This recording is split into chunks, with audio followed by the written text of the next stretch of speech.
समय के विशाल सागर में वह एक ऐसा युग था जब धर्म अपनी अंतिम सांसें गिन रहा था। सत्य, मर्यादा और तपस्या जैसे शब्द केवल ऋषियों की कुटियों में सुनाई देते थे, समाज में उनका अस्तित्व लगभग लुप्त हो चला था। चारों ओर भय का साम्राज्य था और उस भय के केंद्र में था लंका का अधिपति रावण, वो 10 शीशों वाला महाबली, जिसने न केवल धरती बल्कि देवलोक और पाताल तक को अपने चरणों तले झुका लिया था। रावण की सत्ता इतनी व्यापक थी कि देवताओं तक को यज्ञों में भाग लेने में भय होने लगा। यज्ञ विधियां, जो कभी ब्रह्मांड की ऊर्जा का संतुलन बनाए रखती थी, अब राक्षसी हस्तक्षेप के कारण अधूरी रह जाती। ऋषियों की तपस्थलियां, जो पहले दिव्य आभा से दीप्त रहती थी, अब रुधिर और भय की गंध से भर गई थी। वनों में अब केवल मंत्रोच्चारण की ध्वनि नहीं, बल्कि राक्षसों की क्रूर हंसी गूंजने लगी थी। उसी अंधकारमय युग में 2 दानवों का नाम विशेष रूप से हर दिशा में गूंजता था, मारीच और सुबाहु। ये दोनों केवल राक्षस नहीं थे, बल्कि मायावी शक्ति के धनी थे। इनका जन्म किसी साधारण कुल में नहीं हुआ था। दोनों ही तपस्वी परंपरा से आए थे, परंतु समय की विकृति और रावण के प्रभाव ने इन्हें अपने अधर्म के मार्ग पर धकेल दिया था। मारीच, जो कभी अपने पिता के आश्रम में वेदों का अध्ययन करता था, अब मायावी रूपों का स्वामी बन चुका था। उसकी आंखों में अब करुणा नहीं, छल का विष झलकता था। वह जानता था कि उसकी असली शक्ति उसकी माया है। वह किसी भी रूप में परिवर्तित हो सकता था, किसी भी सत्य को भ्रम में बदल सकता था। वहीं उसका सहचर सुबाहु, रावण का निष्ठावान दूत और युद्ध में प्रचंड था। उसका शरीर अग्नि सा धधकता था और उसकी गर्जना से नदियों का प्रवाह तक थम जाता था। दोनों गुरु के शिष्य थे, एक ही आश्रम में साधना की थी, परंतु रावण की महत्वाकांक्षा ने इनकी दिशा बदल दी। अब ये दोनों केवल अपने स्वामी की इच्छा पूरी करने के लिए जीवित थे। और रावण की इच्छा क्या थी? धरती से धर्म का अंत। इन दोनों का कार्य था हर उस स्थान को अपवित्र करना जहां देवता या ऋषि यज्ञ करे। वे यज्ञों में रक्त डाल देते, पवित्र अग्नि में मांस फेंक देते और हवन कुंडों को अपवित्र कर देते।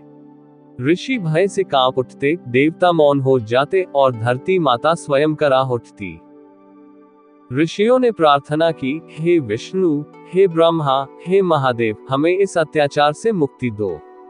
और इसी प्रार्थना से एक नई कथा का आरंभ हुआ, एक ऐसी कथा जो धर्म की पुनर्स्थापना के लिए, एक ऐसे पुरुषोत्तम के आगमन का संकेत बन गई, जिसका नाम सदियों तक गूंजता रहेगा, राम। जब अधर्म ने धर्म पर अपना अधिकार जमा लिया था, उस समय एक भयावह राक्षसी ने जन्म लिया, ताड़का। ताड़का केवल बलवान ही नहीं, वरदानों से संपन्न असुर कन्या थी। उसका जन्म स्वयं असुर कुल के एक महान योद्धा सुकेतु के घर हुआ था। सुकेतु ने ब्रह्मा से कठोर तप कर वरदान पाया था कि उसे एक अद्भुत कन्या प्राप्त होगी, जो शौर्य और सामर्थ्य में अनुपम होगी। परंतु ब्रह्मा ने ये चेतावनी भी दी थी कि यदि वह कन्या क्रोध में आए, तो उसके रौद्र रूप से समस्त दिशाएं कांप उठेगी।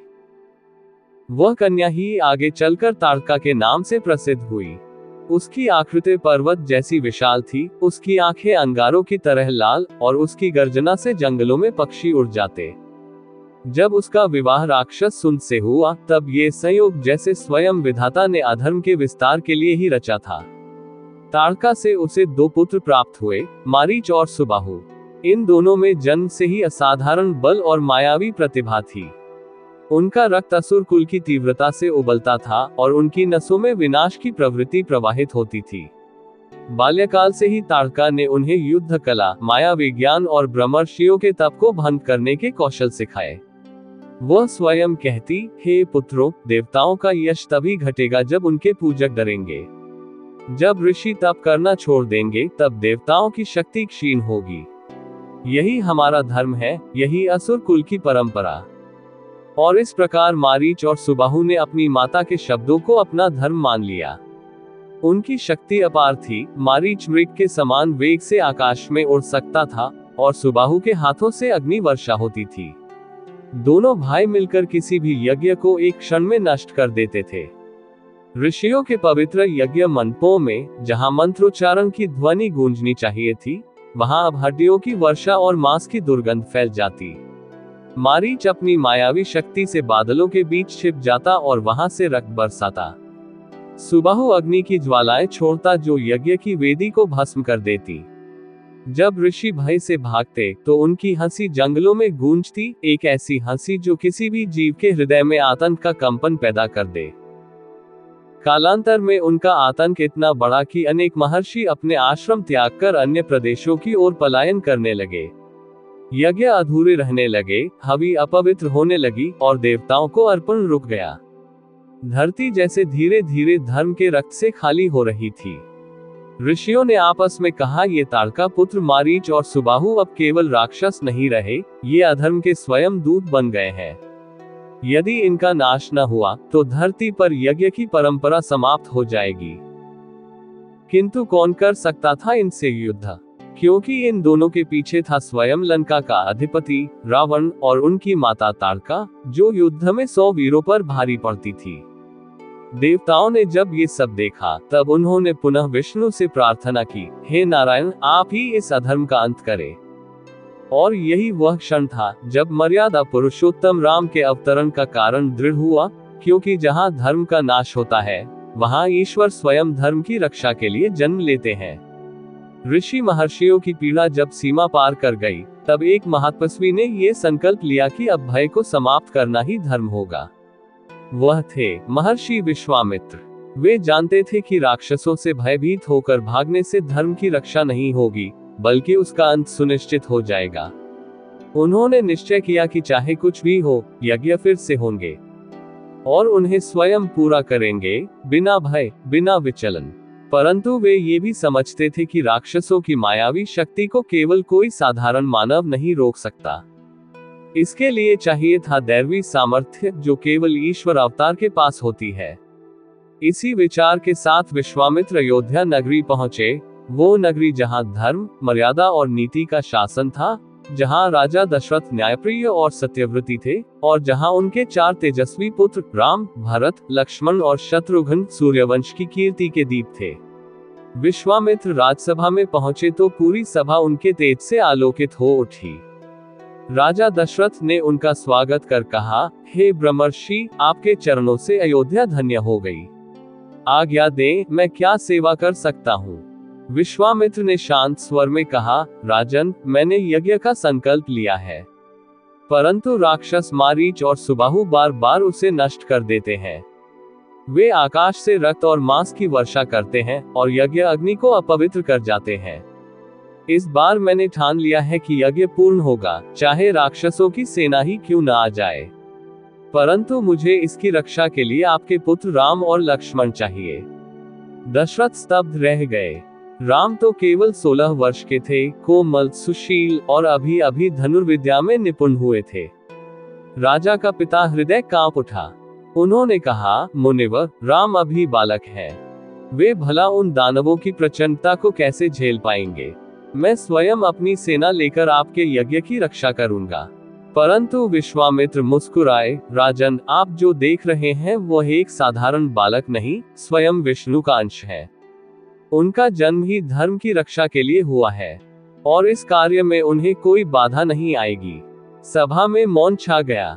उसी समय महर्षि वशिष्ठ भी वहां आए और बोले, राजन, विश्वामित्र का वचन असत्य नहीं हो सकता। यह बालक कोई साधारण नहीं है। आप उन्हें भेज दें, यही उनका आरंभिक धर्मयुद्ध होगा। वशिष्ठ के वचनों ने दशरथ को शांत किया। उन्होंने कांपते हाथों से कहा, यदि यही देव इच्छा है तो राम और लक्ष्मण को मैं आपके साथ भेजता हूँ। वे आपकी सेवा में रहेंगे और यज्ञ की रक्षा करेंगे। दूसरे ही दिन प्रातः दोनों राजकुमारों ने अपने पिता के चरण स्पर्श किए। माता कौशल्या की आंखों में अश्रु थे, परंतु गर्व भी उतना ही था। विश्वामित्र ने दोनों को अपने साथ लिया और वे घने वन की ओर बढ़ चले। वन का मार्ग कठिन था, दूर दूर तक फैले वृक्ष, रहस्यमय सरोवर और जगह जगह राक्षसी पद चिन्ह। राम और लक्ष्मण के साथ चलते हुए विश्वामित्र ने उन्हें अनेक दिव्य अस्त्र शस्त्रों का ज्ञान दिया। उन्होंने कहा, हे राम, ये समय है जब तुम्हें अपने लक्ष्य को समझना होगा। तुम्हारे हाथों से ही यह अधर्म मिटेगा। कुछ दिनों बाद वे सिद्धाश्रम पहुंचे, वो पवित्र स्थान जहां यज्ञ होना था। सिद्धाश्रम के चारों ओर अब मौन पसरा था, जैसे वन स्वयं प्रतीक्षा कर रहा हो उस युद्ध की, जो धर्म और अधर्म के बीच होने वाला था। विश्वामित्र ने यज्ञ आरंभ किया। मंत्रोच्चारण की ध्वनि चारों दिशाओं में गूंजने लगी। यज्ञ की अग्नि देदीप्यमान हो उठी। किंतु जैसे ही 7वें दिन का प्रहर आया, अचानक आकाश में गर्जना हुई, धरती कांप उठी, वृक्ष झूम गए और एक भीषण धूल का तूफान उठा। वह मारीच और सुबाहु थे, अपने राक्षसी दल के साथ आकाश में फैलते हुए विकराल रूप में प्रकट हुए। उनकी आंखें लाल ज्वालाओं की तरह जल रही थीं और उनके मुख से भयानक हास्य निकल रहा था। क्षण भर में आकाश से रक्त, मांस और हड्डियों की वर्षा होने लगी। ऋषि भय से कांप उठे। विश्वामित्र ने अपने नेत्र बंद कर संकल्प दोहराया, आज यज्ञ अपूर्ण नहीं रहेगा। और तभी जैसे दिव्य प्रकाश फूट पड़ा, राम आगे बढ़े, धनुष पर प्रत्यंचा चढ़ाए और लक्ष्मण उनके साथ खड़े हुए। आज उनके सामने कोई साधारण दानव नहीं, बल्कि अधर्म के प्रतीक थे। किंतु ये भी सत्य था, आज उनके सम्मुख कोई साधारण मानव नहीं था, स्वयं श्रीराम थे, धर्म के संरक्षक, विष्णु के अंश और अधर्म के अंत का प्रारंभ। सुबाहु की गर्जना से वातावरण कांप उठा। विश्वामित्र, तेरे यज्ञ की राख बना दूंगा, कोई हमें नहीं रोक सकता। मारीच ने अपने दोनों हाथ उठाए और एक भयावह माया रची। आकाश से हड्डियां, मांस और रक्त की वर्षा होने लगी। ऋषियों के हृदय भय से भर उठे। यज्ञ अग्नि कांपने लगी और विश्वामित्र ने अपने नेत्र बंद कर प्रार्थना की, हे राम, आज धर्म की रक्षा तुम्हारे हाथों में है। राम आगे बढ़े। उनका तेज ऐसा था मानो स्वयं सूर्य धरती पर उतर आया हो। उन्होंने अपने धनुष को उठाया, वह धनुष जो पिता दशरथ ने उन्हें दिया था, परंतु अब उनके हाथों में वह दिव्य बन गया। राम की आंखों में क्रोध नहीं, बल्कि धर्म का संकल्प था। उन्होंने पहले लक्ष्य साधा, सुबाहु पर। धनुष की प्रत्यंचा से एक तेजस्वी बाण निकला, जो वज्र की भांति गर्जना करते हुए आकाश में गया और सुबाहु के वक्षस्थल को भेद गया। क्षण भर में वह राक्षस धरती पर गिर पड़ा। उसकी राक्षसी हंसी मौन में बदल गई और यज्ञ की अग्नि पुनः शांत हो उठी। विश्वामित्र ने संतोष से कहा, राम, आज धर्म ने अपनी पहली जीत दर्ज की है। परंतु मारीच अब भी जीवित था। उसकी आंखों में भय था, वह राम के तेज से कांप उठा। राम ने देखा कि यह युद्ध केवल विनाश का नहीं, परिवर्तन का भी हो सकता है। उन्होंने अपना दिव्य मानवास्त्र उठाया, वो बाण जो मारता नहीं बल्कि दूर फेंक देता है, ताकि जीव को अपने कर्मों का बोध हो सके। राम ने वह बाण छोड़ा। क्षण भर में वह बिजली की तरह चला और मारीच के शरीर से टकराया। आकाश थर्रा उठा और मारीच वज्राघात की तरह उड़ता हुआ दूर जा गिरा। वह उड़ता उड़ता समुद्र पार कर लंका के तट पर जा गिरा, जहां उसकी चेतना विलुप्त हो गई। घंटों बाद जब मारीच को होश आया, तो सूर्य पश्चिम की ओर झुक चुका था। समुद्र की लहरें उसके चारों ओर थी। उसका शरीर घायल था, परंतु उसकी आत्मा जैसे किसी नए जन्म में प्रवेश कर चुकी थी। वह वही मारीच नहीं था जो यज्ञों को भंग करता था। अब उसके भीतर एक गहरा भय था, राम के बाण का भय, जो उसके भीतर से उसकी राक्षसी प्रवृत्ति को जला चुका था। मारीच धीरे धीरे उठा और उसने दूर क्षितिज की ओर देखा, जहां से राम का बाण चला था। वह बोला, वह कोई मानव नहीं, वह स्वयं धर्म का स्वरूप है, जिसने मुझे नहीं मारा, बल्कि मुझे मेरा सत्य दिखाया। उस दिन से मारीच ने राक्षसी जीवन त्याग दिया। वह समुद्र तट पर एकांत में रहने लगा, तप करने लगा और अपने भीतर के अंधकार को मिटाने का प्रयास किया। वह अब भी रातों को चौंक कर उठ जाता, जैसे किसी अदृश्य बाण की आहट सुनाई दी हो, क्योंकि उसके मन में बस एक ही भय था, राम के बाण से कोई बच नहीं सकता। और इसी भय ने उसे पथभ्रष्ट दानव से एक साधक बना दिया। वह राम का शत्रु नहीं रहा, बल्कि उनकी शक्ति का जीवित साक्षी बन गया। वनवास का समय बीतता जा रहा था। श्री राम, सीता और लक्ष्मण एक वन से दूसरे वन में भ्रमण करते हुए अंततः पंचवटी दंडकारण्य पहुंचे, एक अद्भुत रमणीय स्थान। वहां गोदावरी नदी की धारा कल कल बहती थी, वृक्षों में पुष्प खिले थे और पक्षियों की मधुर चहचहाहट वातावरण को पवित्र बना रही थी। राम ने लक्ष्मण से कहा, लक्ष्मण, यही स्थान हमें अपने वनवास के शेष वर्षों के लिए उपयुक्त होगा। यहाँ शांति है, सुंदरता है और तप के लिए अनुकूल वातावरण। लक्ष्मण ने उसी वन में पर्णकुटी का निर्माण किया। मिट्टी और लकड़ियों से बने उस आश्रम में तीनों ने अपना निवास आरंभ किया। पंचवटी में जीवन सहज और मधुर था। सीता प्रतिदिन फूल चुनती, राम वन में भ्रमण करते और लक्ष्मण रक्षा में तत्पर रहते। परंतु शांत जीवन में विधि को कुछ और ही मंजूर था। एक दिन वन के उस हिस्से में राक्षसी शूर्पणखा पहुंची। वह रावण की बहन थी। उसका रूप कुरूप था, परंतु वह इच्छानुसार अपना स्वरूप बदल सकती थी। जब उसने राम को देखा, तेजस्वी, सुंदर और शांत मुखमंडल वाले, तो वह मोहित हो गई। वह मधुर स्वर में बोली, हे वीर पुरुष, आप कौन हैं जो इस वन में रहते हैं? आप देवता प्रतीत होते हैं। मैं आपसे विवाह करना चाहती हूँ। मेरे साथ लंका चलिए, वहां आप राजा बन सकते हैं। राम मुस्कुराए और विनम्र स्वर में बोले, देवी, मैं तो विवाहित हूँ। यह मेरी पत्नी सीता है। पर यदि विवाह की ही इच्छा है तो मेरे छोटे भाई लक्ष्मण से कहिए, वे अवश्य ही सुंदर और पराक्रमी हैं। ये राम का एक व्यंग्यपूर्ण उत्तर था, क्योंकि वे जानते थे कि लक्ष्मण भी विवाहित है और पूर्ण रूप से अपने धर्म और सेवा में समर्पित है। शूर्पणखा क्रोधित होकर लक्ष्मण की ओर मुड़ी, पर लक्ष्मण ने हंसते हुए कहा, देवी, मैं तो अपने प्रभु की सेवा में समर्पित हूँ। मेरा विवाह कैसे हो सकता है? क्यों ना आप मेरी भाभी सीता से पूछ ले, शायद वे आपको कोई उपाय बता सके। ये सुनकर शूर्पणखा का क्रोध भड़क उठा। उसने अपने वास्तविक राक्षसी रूप में आकर सीता पर झपट्टा मारा, यदि यह स्त्री न रहे तो राम अवश्य मेरे हो जाएंगे। तभी लक्ष्मण ने तीव्र गति से अपना खड्ग उठाया और एक ही वार में उसकी नाक और कान काट दिए।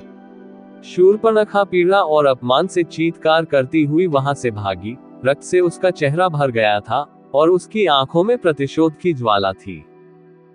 वह सीधी लंका पहुंची और अपने भाई रावण के दरबार में जा पहुंची। उसकी आवाज कांप रही थी, पर शब्द अग्नि की तरह थे। यदि तू सच्चा रावण है तो उस स्त्री को छीन ला जिसने तेरे कुल का अपमान किया है। तेरी बहन का रक्त बहा और तू मौन बैठा है। रावण का चेहरा कठोर हो गया। उसका गर्व आहत हुआ था, पर वह जानता था कि राम कोई साधारण मानव नहीं। उन्होंने ताड़का और खरदूषण जैसे राक्षसों का वध किया था। फिर भी अहंकार ने उसे विवेक से दूर कर दिया। उसने अपने विश्वसनीय मायावी साथी मारीच को बुलवाया। मारीच अब वर्षों से तपस्या में लीन था। उसने हिंसा का मार्ग छोड़ दिया था।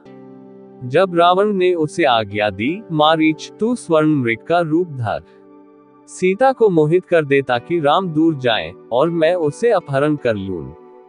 मारीच भयभीत हो उठा। उसने कहा, रावण, मैंने राम के तेज को देखा है। वे केवल मनुष्य नहीं, स्वयं विष्णु के अवतार हैं। उनके हाथों मृत्यु ही मेरी नियति है। यदि तू ये छल करेगा तो ये तेरा भी विनाश सिद्ध होगा।